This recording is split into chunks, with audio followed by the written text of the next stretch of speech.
Vocês já devem ter ouvido falar de ataques de pânico e transtorno do pânico.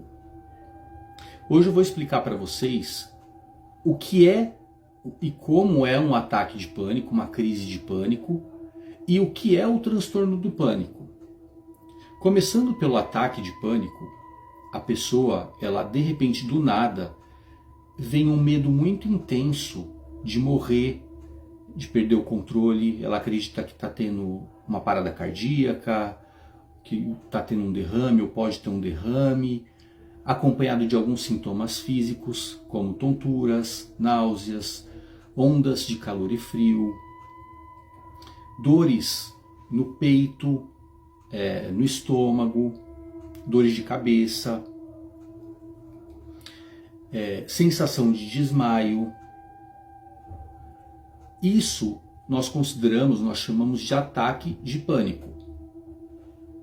Quando acontece de forma isolada, ou, por exemplo, acontece bem esporadicamente, né, são crises ou ataques de pânico. Porém, quando a pessoa ela começa a ter ataques de pânico com recorrência, com certa frequência, acompanhado também por pelo menos um mês de ansiedade de ter um novo ataque, nós chamamos de transtorno do pânico. Assim como também a pessoa ela pode acabar ficando mais limitada, pode evitar algumas situações. Então, além de todos os sintomas físicos que eu falei para vocês, elas podem apresentar também despersonalização ou desrealização durante esses ataques. E quais são as causas? Como que uma pessoa desenvolve o transtorno do pânico? Por que uma pessoa pode ter o transtorno ou ataques de pânico? Tem as causas genéticas ou hereditárias, as causas ambientais, a questão também do estresse excessivo, ter vivenciado algum tipo de situação traumatizante. Tudo isso pode fazer com que uma pessoa desenvolva alterações neurológicas, uso ou abuso de substâncias, principalmente o abuso. Todas essas causas podem levar uma pessoa a ter um ataque de pânico ou até um transtorno do pânico. E quais são, né, os tratamentos mais recomendados? Quando a pessoa tem um ataque de pânico isoladamente, pode ser que ela se recupere, que ela fique bem e nem necessite de tratamento. Porém, quando a pessoa tem o transtorno do pânico, ela precisa de um acompanhamento psicológico e um acompanhamento psiquiátrico. Medicamentos como antidepressivos, ansiolíticos,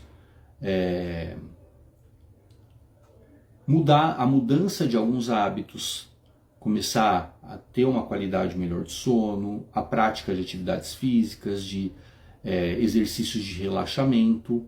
Todas essas são formas da pessoa conseguir tratar a questão do transtorno do pânico. Principalmente no caso, por exemplo, na terapia cognitivo-comportamental, nós trabalhamos muito com a questão da exposição. Tá? Ou até de simular aqueles sintomas físicos que a pessoa tem durante a crise de pânico e com o exercício de respiração fazer a pessoa ter um controle maior daquela ansiedade tão intensa.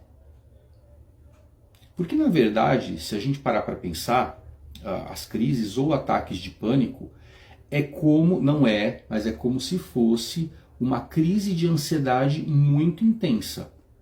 Só que a diferença, por exemplo, entre uma crise de ansiedade, entre uma ansiedade e um ataque do pânico, é que a ansiedade ela vai aumentando gradualmente, tá? Até que chegue nesse ponto dela ter os sintomas físicos. No caso do ataque de pânico, não. É do nada. A pessoa tem todos esses sintomas do nada. O pico desses sintomas, eles ficam mais graves em alguns minutos e depois, até em aproximadamente 10 minutos, geralmente, e depois eles começam a ficar mais a menos.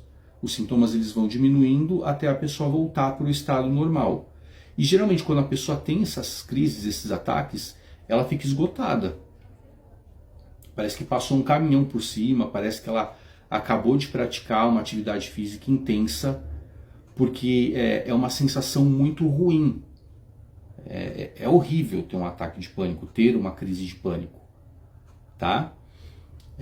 Bom, então só para esclarecer, porque muitas vezes as pessoas têm uma crise de ansiedade maior, já acham que estão tendo uma crise de pânico, ou muitas vezes elas falam, poxa, eu tive uma crise de pânico, e na verdade elas nem sabem o que é realmente uma crise de pânico.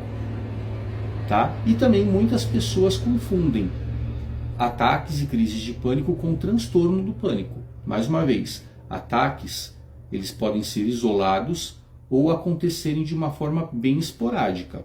O transtorno não. O transtorno, a pessoa ela tem com recorrência ataques de pânico. Às vezes a pessoa, dependendo da gravidade, pode até ter no mesmo dia 2 ou 3 ataques. Tá? Espero que vocês gostem do vídeo, que tenha sido bem esclarecedor para vocês.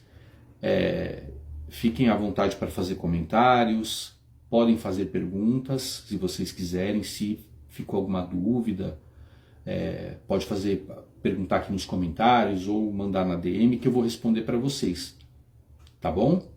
Mais uma vez, obrigado e até a próxima.